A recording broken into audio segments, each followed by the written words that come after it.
John Fitzgerald Kennedy, do solemnly swear I, John Fitzgerald Kennedy, do solemnly swear that you will faithfully execute the office of President of the United States that I will faithfully execute the office of President of the United States and will, to the best of your ability, and will, to the best of my ability, preserve, protect, and defend the Constitution of the United States. preserve, protect, and defend the Constitution of the United States. So help you God. So help me God.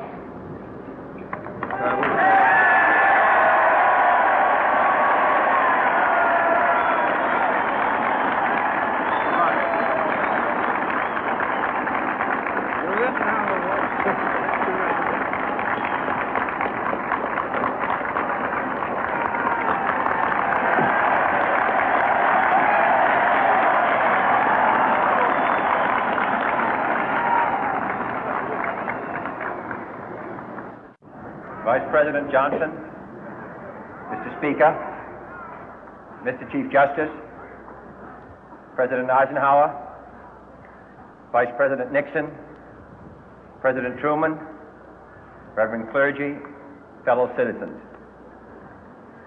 We observe today not a victory of party, but a celebration of freedom, symbolizing an end as well as a beginning, signifying renewal as well as change. For I have sworn before you and Almighty God the same solemn oath our forebears prescribed nearly a century and 3/4 ago. The world is very different now, for man holds in his mortal hands the power to abolish all forms of human poverty and all forms of human life. And yet the same revolutionary beliefs for which our forebears fought are still at issue around the globe. The belief that the rights of man come not from the generosity of the state, but from the hand of God. We dare not forget today that we are the heirs of that first revolution. Let the word go forth from this time and place to friend and foe alike that the torch has been passed to a new generation of Americans born in this century, tempered by war, disciplined by a hard and bitter peace, proud of our ancient heritage, and unwilling to witness or permit the slow undoing of those human rights to which this nation has always been committed and to which we are committed today at home and around the world.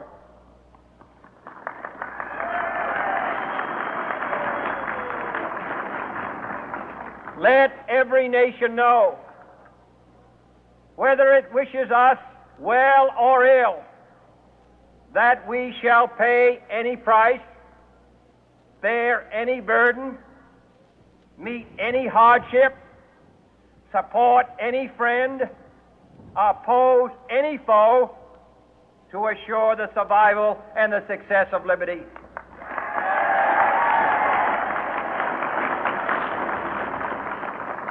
This much we pledge and more. To those old allies whose cultural and spiritual origins we share, we pledge the loyalty of faithful friends. United, there is little we cannot do in a host of cooperative ventures. Divided, there is little we can do, for we dare not meet a powerful challenge at odds and split asunder. To those new states whom we welcome to the ranks of the free, we pledge our word that one form of colonial control shall not have passed away merely to be replaced by a far more iron tyranny. We shall not always expect to find them supporting our view, but we shall always hope to find them strongly supporting their own freedom, and to remember that in the past, those who foolishly sought power by riding the back of the tiger ended up inside.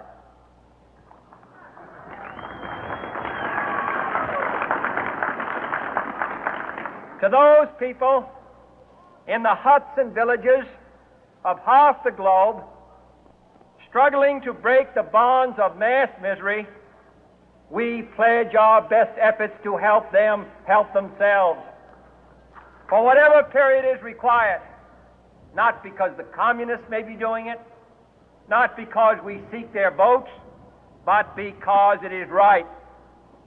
If a free society cannot help the many who are poor, it cannot save the few who are rich.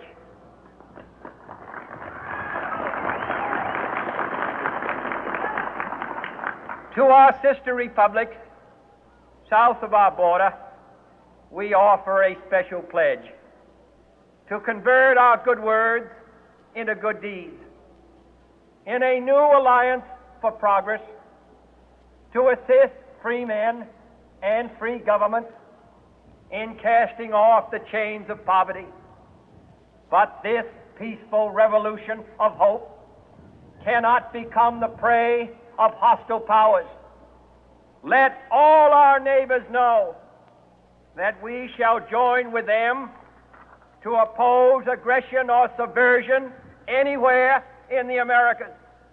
And let every other power know that this hemisphere intends to remain the master of its own house.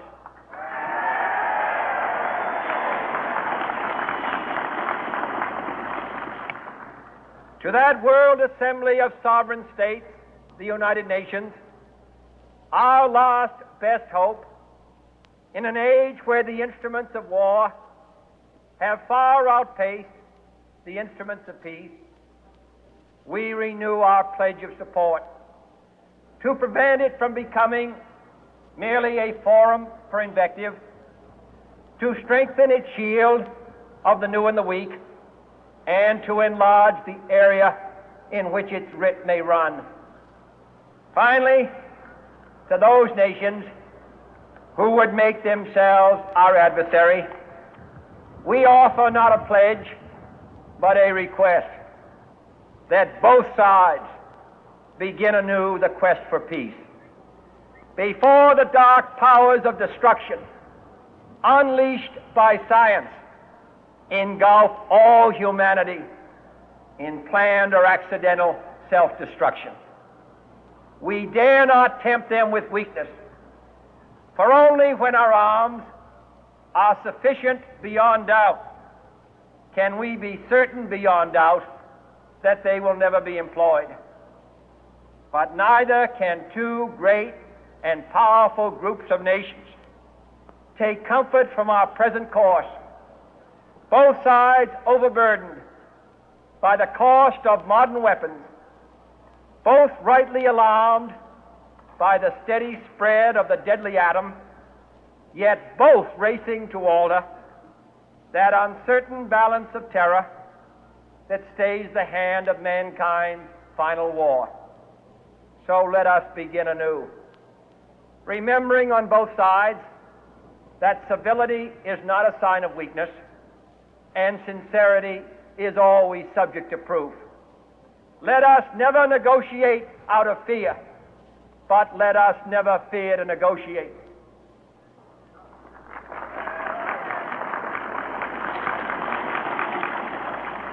Let both sides explore what problems unite us, instead of belaboring those problems which divide us. Let both sides, for the first time, formulate serious and precise proposals for the inspection and control of arms, and bring the absolute power to destroy other nations under the absolute control of all nations.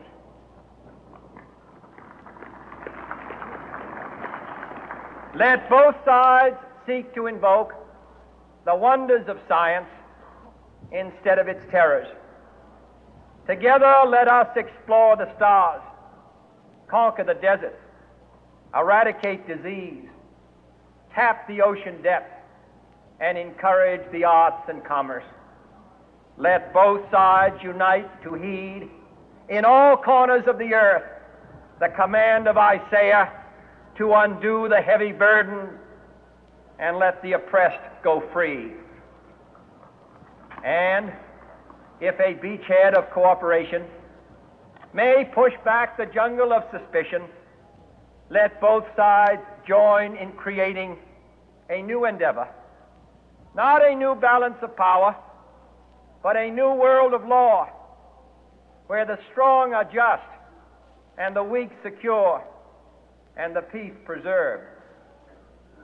All this will not be finished in the first 100 days, nor will it be finished in the first 1,000 days, nor in the life of this administration, nor even perhaps in our lifetime on this planet. But let us begin.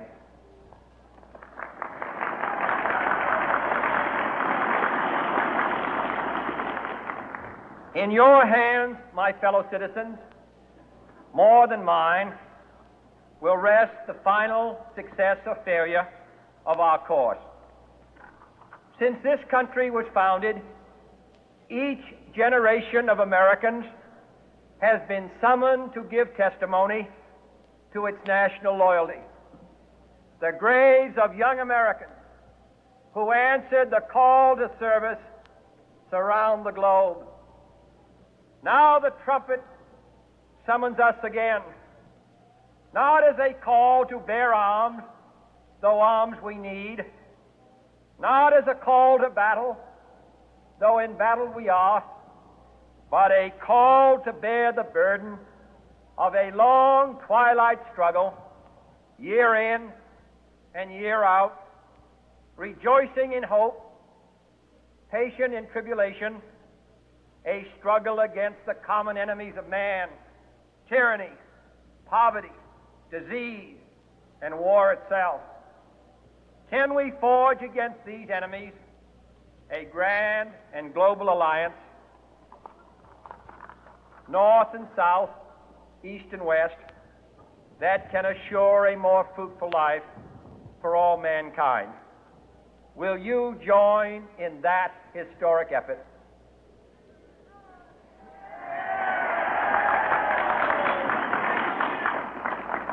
In the long history of the world, only a few generations have been granted the role of defending freedom in its hour of maximum danger. I do not shrink from this responsibility. I welcome it.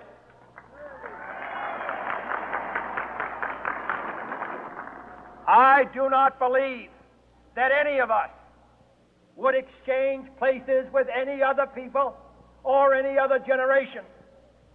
The energy, the faith, the devotion which we bring to this endeavor will light our country and all who serve it. And the glow from that fire can truly light the world. And so, my fellow Americans, ask not what your country can do for you. Ask what you can do for your country.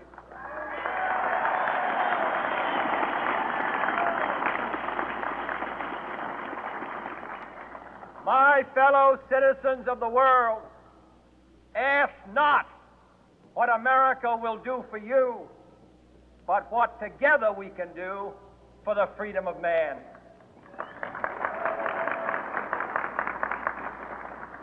Finally, whether you are citizens of America or citizens of the world, ask of us here the same high standards of strength and sacrifice which we ask of you.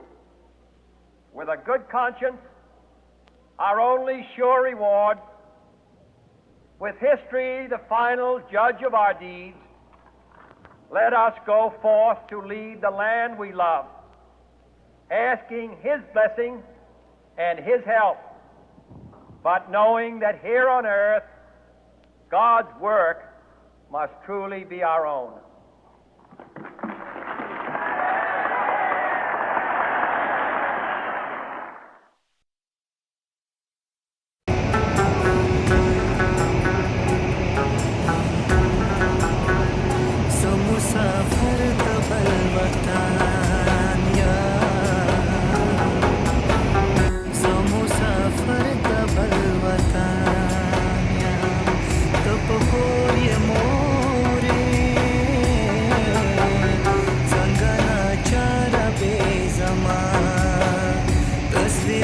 गोरे मोरे ज मुसाफर the बल वतन याम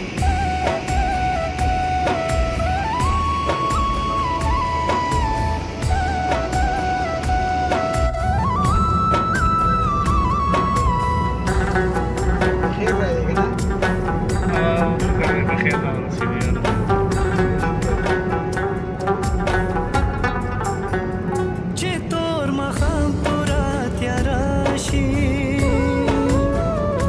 जाता जाडम खले रानाच्या पेराशी गमुना रायती की कले Sudah sampai teman kaya. किसे नरजी नोरे मोरे संगना चार बेजमा तस्वीर तकोरे मोरे ज मुसाफर द बल वतन याम